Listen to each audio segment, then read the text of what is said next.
జై శ్రీరామ్. అందరికీ నమస్కారం. వెల్కమ్ టు న్యూస్ అఖండ. నేను మీ కస్తూరి శ్రీధర్. మిత్రులారా, జిహాదిగాళ్లకు అలాగే మోడీ వ్యతిరేకులకు ఈ న్యూస్ చెప్పాలంటే ఒక షాక్ అని చెప్పుకోవచ్చు. ఈ న్యూస్ చూడండి ఒకసారి, సూపర్గా ఉంటుంది. ఓకేనా?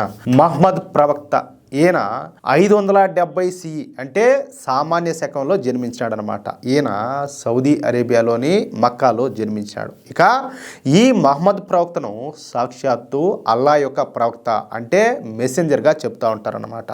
అందుకు అనుగుణంగానే ఈ మహమ్మద్ ప్రవక్త ఇస్లామిక్ మతాన్ని అయితే స్థాపించాడు. అప్పట్లో అరబ్ దేశాలలో ఈ ప్రజలంతా కూడా తెగలుగా, గుంపులుగా, ప్రాంతాల వారీగా విడిపోయి బతుకుతూ ఉన్నారు. దీంతో ఈ మహమ్మద్ ప్రవక్త అరేబియా జాతులన్నింటినీ కూడా ఏకం చేసి వాళ్ళందరినీ కూడా ముస్లిం మతాన్ని స్వీకరించే విధంగా గొప్పగా పనిచేశాడు.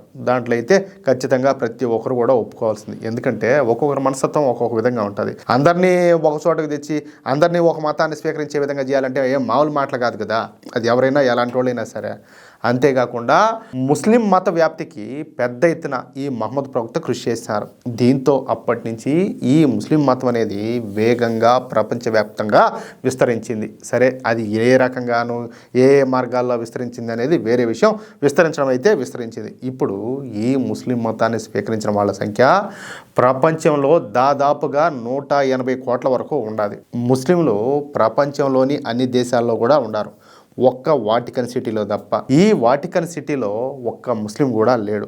ఇక్కడ ఇంకొక విషయం ఏంటంటే, ఇప్పుడు ఈ మక్కా ఉన్నది కదా సౌదీ అరేబియాలో, ఆడ ముస్లిం తప్పితే వేరే వాళ్ళను అక్కడికి రానిరు. అదేవిధంగా ఈ వాటికన్ సిటీలో కూడా క్రిస్టియన్స్ తప్పితే వేరే వాళ్ళను రానిరు. అర్థమైందా? ఆ విధంగా అనమాట. ఈ ముస్లిం మతం ఇంతగా వ్యాప్తి చెందడానికి కర్త, కర్మ, క్రియ అన్నీ కూడా ఈ మహమ్మద్ ప్రవక్తే.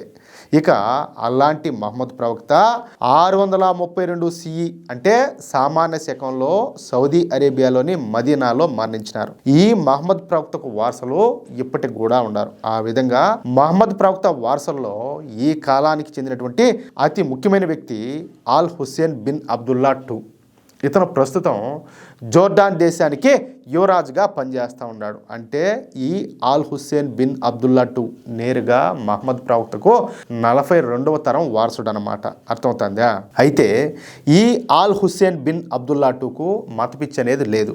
ఈయన చెప్పాలంటే కొంతవరకు విశాల హృదయుడు అనమాట. పైగా ఏంటంటే ఆలోచన పరుడు, అలాగే బాగా చదువుకున్నటువంటి వ్యక్తి. ఈయనకు తీవ్రవాదం అన్నా జిహాదీలన్నా అస్సలు పడదు. అంతేకాదు ఈ జోర్డాన్ యువరాజు అయినటువంటి Al Hussein bin Abdullah II ఈయన తండ్రి గారు వచ్చేసి కింగ్ అబ్దుల్లా II అయితే ఐసిస్ తీవ్రవాదులను అంతమొందించేందుకు ఆయనే స్వయంగా పోరాటం చేసినాడు. ఆయన జోర్డాన్ స్పెషల్ ఫోర్సెస్ మాజీ కమాండర్ అనమాట. కౌంటర్ టెర్రరిజం ఆపరేషన్స్లో డైరెక్ట్గా పనిచేశాడు. అర్థమవుతుందా? 10 సంవత్సరాల క్రితం ఆ ఫోటోలు ఫేస్బుక్లో బాగా వైరల్ అయినాయి. అందుకే అటువంటి గొప్ప చరిత్ర ఉన్నటువంటి ఈ ఆల్ హుస్సేన్ బిన్ అబ్దుల్లా IIను కలుసుకునేందుకే మన ప్రధాని నరేంద్ర మోడీ గారు జోర్డాన్కి పోయినాడనమాట.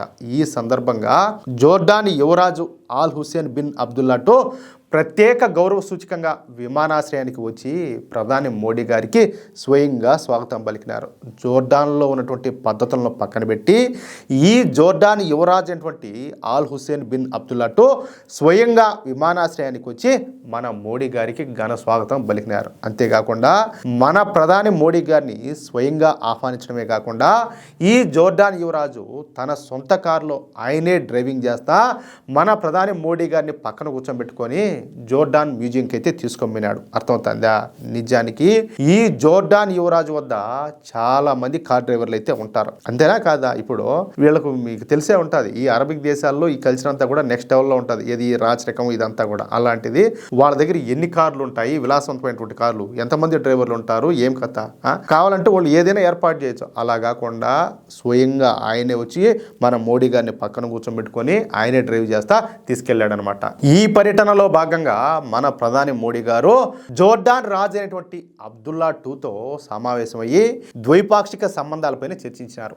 ఇరు దేశాల మధ్య వాణిజ్యాన్ని $5 బిలియన్ పెంచాలని చెప్పేసి లక్ష్యంగా పెట్టుకోవాలని ఈ సందర్భంగా మోడీ గారు అయితే ప్రతిపాదనలు చేశారు. మన భారత్కు చెందినటువంటి యూపీఐతో జోర్డాన్లో ఈ డిజిటల్ చెల్లింపుల వ్యవస్థను అనుసంధానించే అవకాశాలను పరిశీలించాలని చెప్పి కూడా సూచించారనమాట.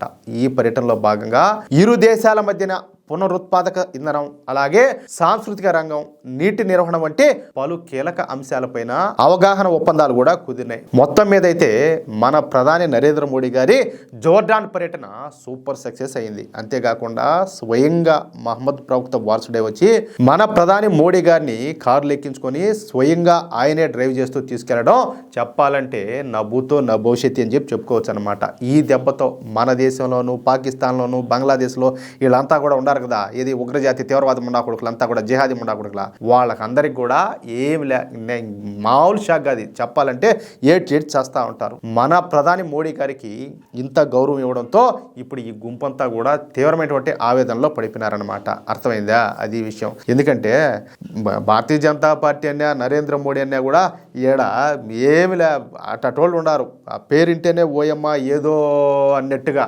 కానీ ఇప్పుడు వాళ్ళందరికీ కూడా చెప్పాలంటే ఇది ఒక కరెంట్ షాక్ అని చెప్పుకోవచ్చు. అవునా కదా మిత్రులారా?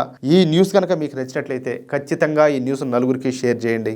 అలాగే ప్రతి ఒక్కరు కూడా మీ యొక్క అమూల్యమైనటువంటి అభిప్రాయాలను కామెంట్ రూపంలో తెలియజేయండి. ఇంకో విషయం ఏంటంటే, ఇంతవరకు మీరు గనక మన ఛానల్ను సబ్స్క్రైబ్ చేసుకున్నట్లయితే ప్రతి ఒక్కరు కూడా మన ఛానల్ను సబ్స్క్రైబ్ చేసుకోండి, సపోర్ట్ చేయండి ప్లీజ్. జై శ్రీరామ్, జై హింద్.